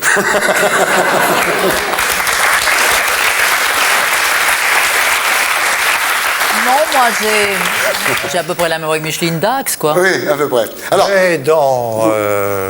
quand on écoute Carmen, l'un des charmes de cette opérette, c'est que la voix très basse à laquelle peut descendre la cantatrice, Carmen elle-même. Vous connaissez bien les opérettes, vous, hein? Ah oui. Quelle opérette vous préférez, de toutes? Oh, je ne peux pas dire les mêmes que celles les opérettes d'Offenbach. Ah oui, La Belle Hélène? La Belle Hélène. Je me souviens plus de la mélodie, attendez. Faites voir. Eh bien, c'est le chœur antique qui est derrière et qui fait les réflexions, ce qui est très intéressant dans La Belle Hélène.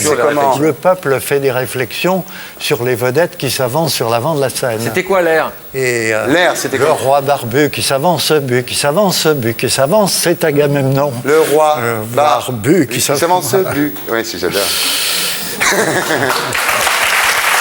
Alors, question voix. On a ramené comme des porcs, hein, les gens l'ont vu chez eux. Hein. Question voix, j'ai trouvé des points communs entre toi et le général de Gaulle, mais alors question amour, pas du tout. Hein. Le général de Gaulle était vraiment sur le sujet vraiment de l'amour, disons, des femmes, il était quand même très sérieux parce qu'on lui connaît finalement très peu d'aventures en dehors de, contrairement à toi, on lui connaît très peu d'aventures en dehors de Tante Yvonne, de votre maman. Il y avait une jeune femme à Lille au début de la guerre de 14, mais qui est décédé à ce moment-là. Il avait une cousine éloignée qui avait attiré son attention. Thérèse Kolb. Elle est morte pendant la guerre. Voilà. Puis c'est tout, hein. Et c'est tout. Enfin, moi, j'ai un flirt avec Churchill, mais je suis pas sûr. Non, c'est vrai. Mais c'est très beau, la fidélité. Oui. Ah oui. Tu vas nous faire l'extase, toi aussi, l'abstinence qui amène à l'extase? Je suis pour la fidélité. Bon. D'accord. Il y en a marre que tous ces bons hommes, ils draguent tout ce qui bouge, hein. Même quand ça bouge plus, on y va.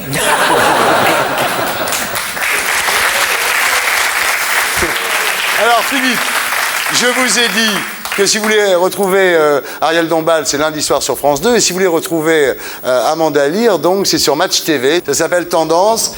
Et c'est le samedi soir. Voilà, et on vous retrouve aussi dans l'émission de Stéphane Bern. Oui, sur Canal, avec Stéphane Bern à 20h10 pétante, 2-3 fois par semaine. Et puis, j'ai un film qui sort, là, qui s'appelle Archives de nuit. Et puis, je travaille à un livre, mais tout ça, on en parlera plus tard. C'est un parfum qui va sortir aussi.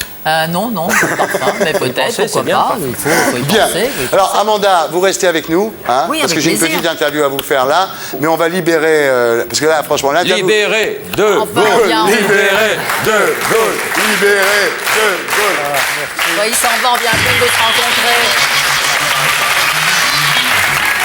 Merci beaucoup, merci.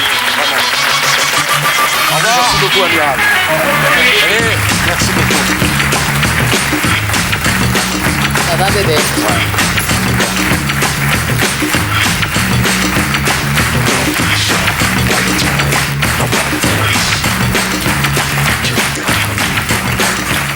Alors j'espère que l'amiral de Gaulle reviendra pour le 3e tome. Je vais lui donner une carte, hein. Ah oui, tu as donné une carte de mon client, bah ça il va revenir. Je l'adore, il est beaucoup plus décontracté que la première fois. Ouais, quel déconneur. Très en forme, Philippe.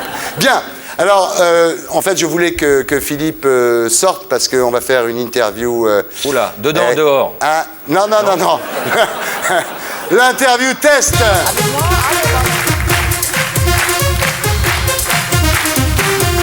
Alors, Amanda Lear, on va faire une interview test pour en finir une fois pour toutes avec cette histoire. Est-ce une fille, est-ce un garçon? Moi, personnellement, j'en peux plus. Je le dis franchement. T'en peux plus? Mais non, j'en peux plus. Ça fait 20 ans que j'entends parler de ça. Et donc, alors on va savoir la vérité maintenant. T'imagines le jour où on ne parlera plus de ça, on parlera plus de Non, je n'ai pas retrouvé le bocal, Laurent.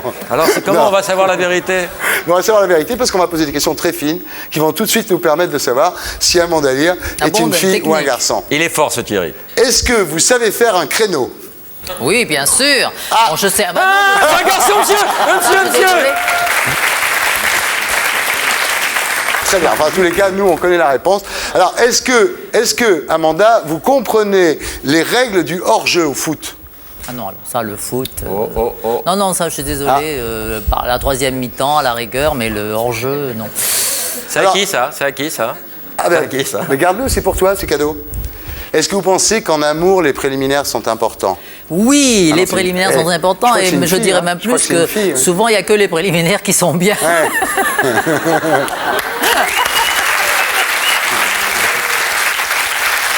adore se faire sucer. Elle s'est trahie, là. En tout cas, les gens peuvent voter chez eux. L'appel est surtaxé, bien sûr, mais c'est intéressant.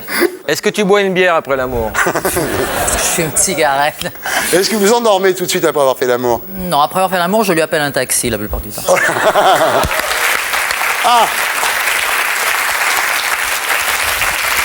Amanda Lear, quand avez-vous eu envie de vous gratter les couilles pour la dernière fois? D'ailleurs, ça c'est une chose que je ne comprends pas. Pourquoi vous grattez-vous les couilles? Vous avez des poux, quoi. Non, mais c'est incompréhensible. Les hommes qui se grattent les couilles, ça je ne comprends pas. Nous, enfin, je sais pas, nous on se gratte pas. On n'a pas. Si on est propre, on n'a pas besoin de se gratter. La dernière fois? Ah ben moi non, je veux bien gratter celle d'un monsieur, s'il me le demande, très gentiment, mais avec les ongles que j'ai. Merci Amanda. Amanda Lear.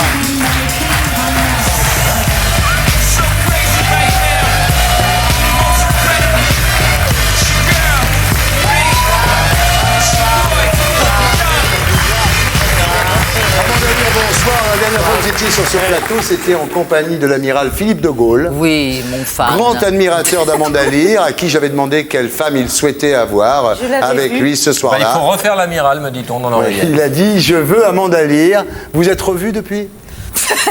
Non, c'est fini, on en est resté là. Mais je plais beaucoup aux hommes politiques. Vous accompagnez un texto, rien? Il parle souvent de vous savez ça. C'est vrai. Ah oui, il paraît, d'après Michel Toria, qu'il est resté très, très imprégné de cette rencontre. C'est bien, il en parle souvent. l'imprégner. Imprégné est le mot juste, tu vois. Vous plaisez beaucoup aux vieux, vous, hein? Non, mais... Je plais aussi beaucoup aux jeunes. Mais non, je sais pas, parce que là, on va parler de Salvador Dali, après l'amiral de Gaulle, ça fait quand même... Alors, vous publiez chez Michel Lafon, vous aussi, un livre qui s'appelle Mon Dali, à l'occasion du centenaire de la naissance de Salvador Dali. Il est né en 1904. Voilà. Alors, au-delà de la caricature généralement véhiculée par les médias, c'est-à-dire le « je suis fou du chocolat à l'envin », l'anagramme de son nom à Vida Dollar, voilà. Vous essayez de montrer un Dali un peu plus vrai. J'aime pas employer le mot réhabilité, mais c'est vrai que Dali souffre d'une très mauvaise image. On se rappelle de lui, en effet, la caricature, le type qui voulait choquer, le provocateur, les moustaches rigolotes, etc.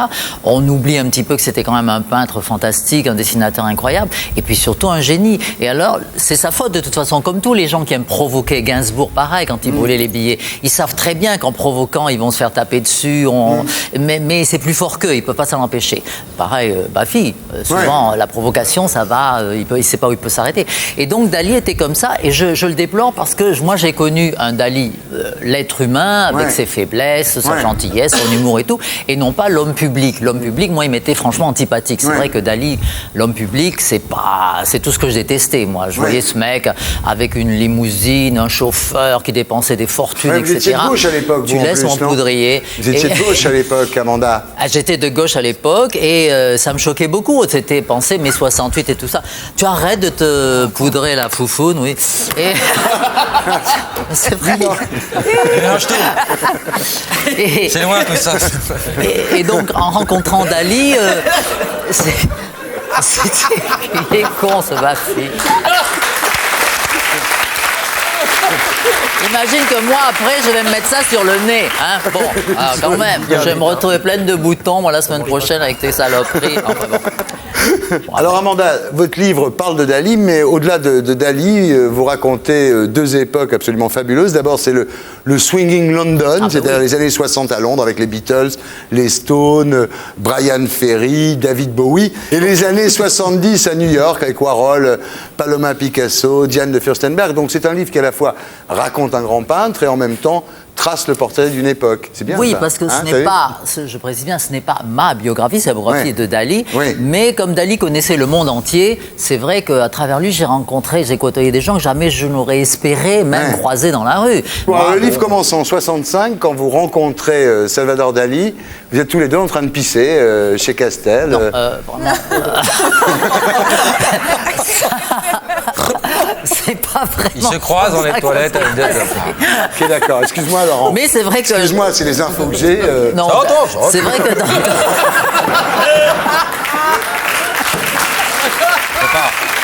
le couper, ça, faut le couper. Non, mais Dali était très pipi caca, c'est vrai. On le coupe au montage. Non, mais vous n'êtes pas obligé de couper ce que vous voulez, mais on va tout couper. Il était très pipi caca, c'est vrai, Dali. Enfin, moi, quand j'ai rencontré Dali. Je l'adore, Riton. De toute façon, il faut arrêter avec ces histoires. Amanda est un homme et tout. Maintenant, on sait que vous êtes une femme. On s'en fout vous avez des seins, montrez-nous vos seins. Pourquoi on va me faire une échographie, là, tout de suite? Non? Une échographie, vous voulez qu'on fasse en direct? Mais volontiers. Mais vous avez un médecin ici qui peut... Non. Est-ce que vous êtes prête à vous faire examiner par un médecin à la télévision?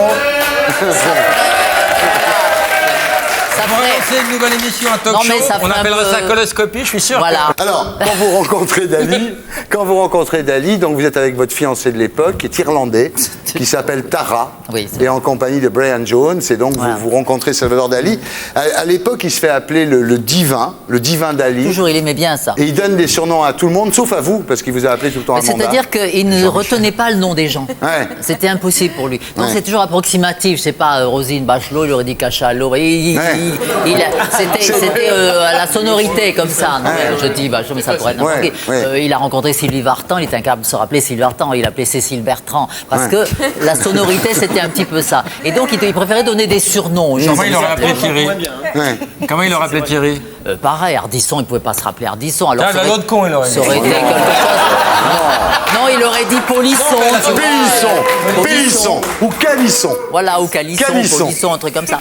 Et donc, il leur donnait des surnoms. Donc, il y avait une très jolie chinoise, il l'appelait le garde-rouge. Parce que et il y en a une qui s'appelait Louis XIV. Il y avait une dame blonde avec des cheveux très bouclés, très imposante, pleine de bijoux. Il disait c'est le roi Louis XIV, il l'appelait Louis XIV, Sa Majesté. Donc, il parlait de tout le monde comme ça au masculin. Et je dois dire que ça prêtait beaucoup à confusion déjà à l'époque.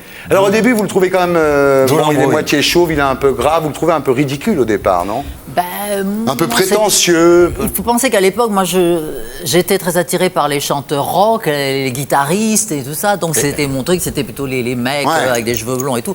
Et je vois ce monsieur qui était plutôt antipathique, avec des moustaches envoyées à 1 kilomètre, qui se maquillait, en plus avec du crayon noir et tout. Quand il m'a embrassé, pof, sa moustache est restée imprimée sur ma joue. Ça, c'est rien, tu vois, après.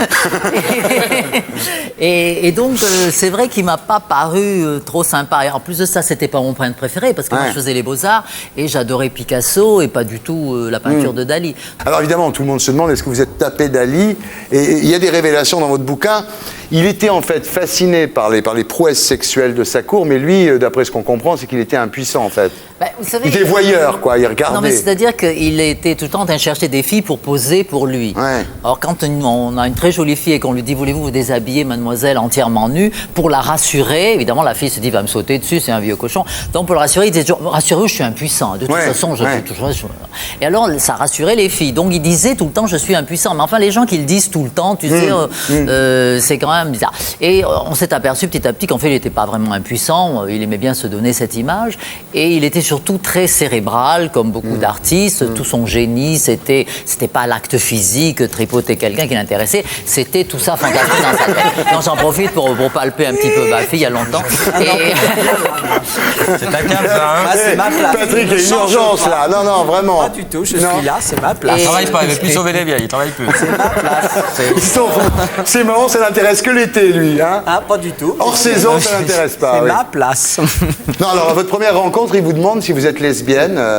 Oui, ça aussi, ça l'intéressait beaucoup. Comme il était un peu voyeur, il aimait bien savoir que les filles étaient lesbiennes entre elles, les mecs PD, etc. Alors moi, je dis tout ça, ça m'intéresse pas. Moi, tous ces trucs-là, c'est... Et lui, il n'était pas homo, hein. Il avait essayé. Il avait avec essayé Garcia Lorca. Voilà, en fait, c'est Garcia Lorca qui avait essayé parce que Garcia Lorca était amoureux de lui. Et Dali n'avait pas dit non d'ailleurs, mais ça lui avait fait mal. Non. Mais alors, beaucoup de gens demandent où. Question qui arrive en nombre. Cette sodomie avait été arrêtée à mi-parcours. Voilà, parce qu'au début, pareil, ça fait très mal, je sais pas. La première fois, Amanda. Alzheimer. Déjà.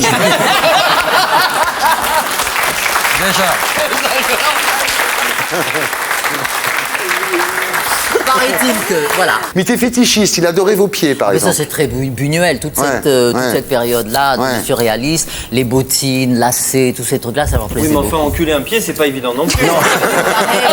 Il y a des types, Oui, voilà. Et il aurait bien aimé les Robin des Bois parce qu'il aimait beaucoup tout ce qui était un humour un petit peu surréaliste. Ça, oui, je suis sûr qu'il les aurait aimés, c'est vrai. Ouais. Il aimait beaucoup rire, il adorait rigoler, et il aimait beaucoup quelqu'un qui s'appelait Gérard Setti. Ah, j'adore. Gérard Setti avec une serviette, il se transformait en pharaon, voilà. Extraordinaire. Qui se souvient de Gérard Setti chez vous? Il a joué dans Van Gogh, Gérard Setti. Ah, tu t'en souviens, Serge? Oui, c'est bien. Bravo, Serge. Voilà, et donc, alors oui, il y a une histoire extraordinaire, donc c'est que Dali était marié avec Gala, la fameuse Gala, évidemment. Et alors, la première rencontre, il vous vend à elle comme un aspirateur. Hein. Il dit elle est formidable. Le surnom de l'époque. Elle a des longs cheveux, elle a les mains fines. Il était très maladroit et c'était très important pour lui que Gala m'accepte parce qu'évidemment c'était la femme légitime. Il n'allait pas lui dire j'ai rencontré une fille superbe, je voudrais qu'elle vienne vivre à la maison. Bon, c'était mal barré. Donc il m'a dit il faut que vous fassiez bonne impression. Alors moi j'ai fait un effort, je me suis maquillée bien, tout ça. Et quand je me suis présentée à Gala, c'était le pire évidemment parce qu'il n'arrêtait pas de dire regarde ma petite chérie, regarde comme elle est belle, tournez tournez-vous à un moment donné, vous faites voir vos jambes, etc. Et là, elle tirait une tronche, plus Dali, comme un aspirateur. Mais je vous assure, elle est vraiment très bien, puis elle est très intelligente, tu verras, puis elle parle plusieurs langues. Et là, de plus en plus, elle disait, mais qu'est-ce que c'est que cette gonzesse et tout ça. Non, c'était pas bien du tout. Et alors, vous mangez beaucoup lors de ce premier dîner. Ah ben moi, je crevais de faim. Gala dit qu'est-ce qu'elle mange. Alors vous dites non, c'est par politesse. Et elle a cette phrase terrible, elle dit, si vous étiez poli, vous viendriez pas chez moi avec une mini-jupe qui montre tout, quoi. Ah, absolument. Ouais. C'était l'époque de Marie Cointe et des mini-jupes, donc moi j'avais... Envoyez votre culotte. Au ras de la foufoune. Et envoyez... Et Gala, elle aimait pas tout ça. Non, j'ai pas fait bonne impression. Là, la première fois, ça n'a pas été terrible. Mais ce qui est très sympathique de la part de Gala, c'est que finalement, elle part en voyage et elle vous donne à Dali. Gala me disait, mais moi j'aime mon mari, elle était folle de son mari. Elle disait, mon mari est heureux avec Amanda. Voilà. Je suis heureuse pour mon mari. Voilà. T'entends, Henri? C'est énorme, ça. C'est énorme. Et donc, ça m'a beaucoup surprise. Alors voilà, vous racontez Dali, peintre, qui détestait les femmes qui faisaient de la peinture parce qu'il disait que le génie est dans les couilles et comme... Moi, quand je lui ai annoncé que je faisais de la peinture, le talent, justement, chez les messieurs réside là-dedans. Et c'est pour ça, d'ailleurs, ils disaient qu'ils sont impuissants. Ils ne font pas des enfants. On ne peut pas faire des enfants quand on est Michel-Ange ou Léonard de Vinci. Donc, tout ça est sublimé et ça te sort par ton pinceau. Exactement ce que je voulais éviter. La chapelle Sixtine. Voilà. Et alors, il y a une révélation dans votre bouquin, c'est qu'en fait, ce Dali, il avait un nègre qui recopiait les photos pour les parties réalistes des tableaux, qui s'appelait Béat. Dans tous les tableaux, il y a des parties un peu chiantes à faire, le fond, le ciel, les trucs comme ça. Donc, Béat était un brave petit artisan qui faisait ça très bien. Et puis, Dali, après arrivé, alors il mettait les touches géniales, etc. Les lettres, les quatre mais lettres j'ai beaucoup appris, en le regardant peindre, moi qui adore Et peindre. ce Béat, qui était son nègre, en fait, était logé comme un chien dans un casier. Ah oui, le pauvre petit Béat, mais il était adorable, il se plaignait pas. Dali traitait tout le monde très mal. Ça, c'est vrai, il faut le dire, il n'était pas très gentil avec ses collaborateurs. Alors, vous racontez le personnage dans la vie quotidienne. Par exemple, il nettoyait jamais ses lunettes. Elles étaient très sales. Et comme il était très coquet, souvent, il ne voulait pas mettre ses lunettes. On n'y voyait pas grand-chose, vu son âge. Et, par exemple, dans les taxis, pour ne pas mettre ses lunettes, quand il y avait à New York, au compteur, il sortait des billets de $100 et il donnait au chauffeur. Alors, le chauffeur, $100, $200, $300, il avait écrit $3,50, il avait $350. Et le chauffeur disait « Thank you, Mr. Dali, God bless you, thank you ». Alors moi, j'ai tout cafeté à Gala et elle a arrêté de lui donner de l'argent. Et il avait aussi des tricots de corps sales qu'il empilait les uns sur les autres. Parce que le matin, il aimait beaucoup prendre son petit déjeuner en tricot de corps. Et alors, il faisait tomber, il trempait son croissant dans du miel. Et alors, le miel dégoulinait un petit peu sur son truc. Et puis, il y avait des taches de café au lait. Et il en mettait un autre par-dessus. Après, dessus, il en mettait un propre. Mais il gardait le sale toujours en dessous parce qu'il aimait bien regarder les taches. À la fin de sa vie, il devait être épais quand même. Oui. Mais il était fasciné par les excréments, par la pourriture. Par exemple, un soir, ils vont dîner chez un ami de Dali, qui s'appelle Plat. Il y avait des traces d'excréments sur la cuvette. Il a passé la soirée à vous dire va voir les chiottes, va voir ce qu'il y a sur les chiottes, va voir les traces de merde sur les chiottes. Il était très pipi caca. Un été, il est tombé en extase devant une énorme crotte en plein soleil qui était couverte de mouches, vous savez. Et il me disait, mais regardez comme c'est beau, mais regardez. Alors moi je disais, bon ben ça va, on continue. Mais non, mais regardez. Alors il regardait les ailes des mouches, la couleur irisée. C'était assez répugnant. Mais évidemment, mais d'un point de vue, il faut penser que c'était un peintre. Voilà. Je pense que Pef a du talent parce que moi maintenant je dois révéler une chose, c'est que quand on a écrit notre première pièce, Robin des Bois d'à peu près Alexandre Dumas, on écrivait chez moi dans ma cuisine et un jour Pef a sonné. Et comme au mois de janvier, oui, c'est important de savoir. Mais comme il n'avait pas eu le temps de m'acheter des fleurs, il m'avait amené une crotte gelée dans un panier. C'est mignon. Voilà. Non, mais j'ai trouvé ça incroyable de pouvoir prendre une crotte congelée, quoi. C'est incroyable, non? Une crotte congelée. C'est comme Dali. Ça va mieux le psy, qu'est-ce qu'il en dit de tout ça? Il est confiant. En fait, vous étiez très amoureuse de Dali, simplement. Non, c'est vrai, vous l'avez connu 40 ans trop tard, quoi. C'est ça. Si, j'avais connu. Oui, c'est vrai. Je l'aurais posé. Vous seriez mariée? J'aurais peut-être parce que il était fascinant, il était cultivé, il savait tout, il avait des anecdotes invraisemblables, il me racontait, je sais pas, ses rencontres avec Hitchcock, avec Walt Disney, avec Marilyn Monroe, il avait connu le monde entier. Donc moi j'étais fasciné. Là maintenant je parle beaucoup, mais à l'époque je disais rien, moi j'écoutais et c'était absolument fascinant. Un type comme ça, on l'épouse tout de suite. Alors il était aussi très possessif parce que quand vous êtes avec David Bowie, par exemple, il vous en veut. Il n'aimait pas David Bowie. Il n'aimait pas David Bowie, il préférait Alice Cooper. Bah, il m'a dit, qu'est-ce que vous foutez avec ce mec qui se maquille plus que vous? Et non, il n'aimait pas Bowie. En revanche, Alice Cooper, il aime bien le côté gore, le côté...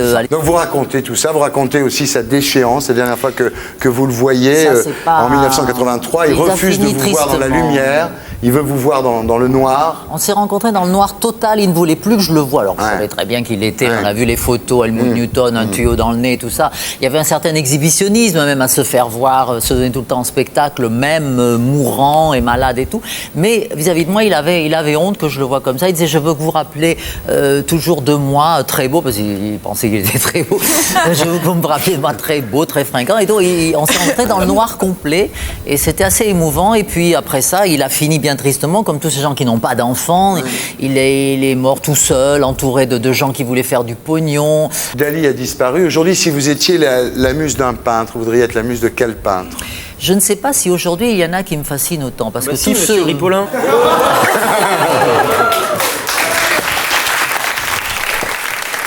Bien, bah écoutez, vous n'y échapperez pas. On va vous faire une interview déjà dit. Déjà dit, ah bon. Allez, déjà dit. Amanda Lear, est-ce qu'on vous a déjà dit? Déjà dit. Désolé, c'était ma dernière paire en 48. Non, on me l'a jamais dit. On me dit souvent, désolé, c'était ma dernière paire en 41. Parce que je fais du 41, c'est vrai. Est-ce qu'on vous a déjà dit, toi ma chérie, t'as les yeux qui crient braguette? Non, mais c'est une bonne expression. On pourrait vous le dire parce que c'est tout à fait ça. Est-ce qu'on vous a déjà dit, ça vous dérange pas que ma femme regarde? Oui, mais ça me plaît pas du tout. Ah ouais. Est-ce qu'on vous a déjà dit, ça vous dérange pas que ma mère regarde? Jamais. Non? Non, on me dit plutôt, surtout, le dis pas à ma maman. Ouais. Est-ce qu'on vous a déjà dit, ça vous dérange pas si je demande à mes potes de nous rejoindre? Oui, ça, mais de plus en plus on dit ça, parce que ça, c'est nouveau, cette histoire d'échangisme, de tous les copains ensemble.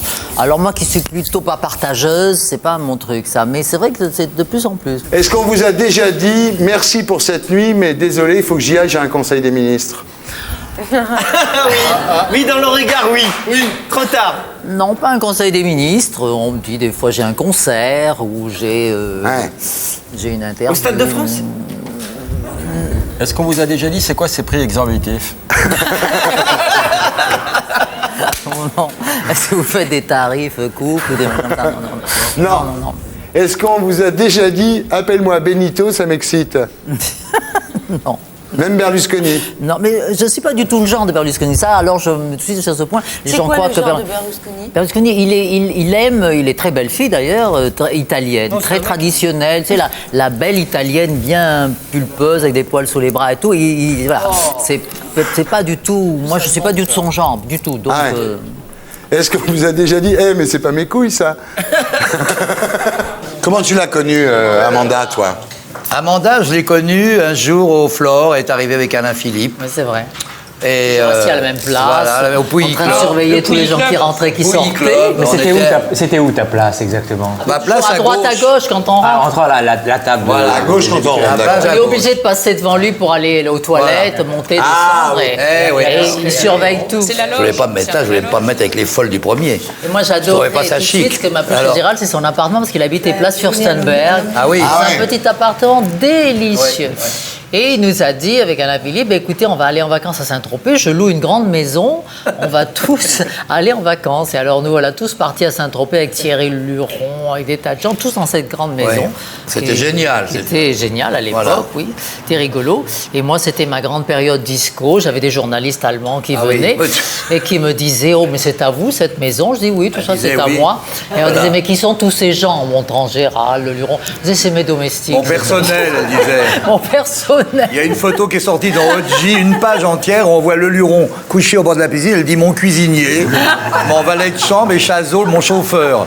Et apparemment, le Luron l'a très mal pris. Très mal pris, Thierry. Et furieux, il dit quand même, elle est gonflée, ta copine. Tu sais, à propos du Flore, on dira jamais assez comment le Flore a été l'épicentre de cette vie. Ah, le Flore, c'était indispensable. Encore plus qu'aujourd'hui. Je crois qu'on se rend pas bien compte de tout ça. Non, ça n'a rien à voir. Vous viviez au Flore. Presque tous les soirs. Moi, j'ai vécu au Flore. C'est une des premiers lieux. Je suis allé au Flore en 1960. J'ai pas quitté le Flore jusqu'à. Tu as rencontré Valentino au Flore. Valentino au Flore. J'ai rencontré tout le monde au Flore. Et pour être sûr de ne rien rater de Inarditube, abonnez-vous et mettez un pouce bleu.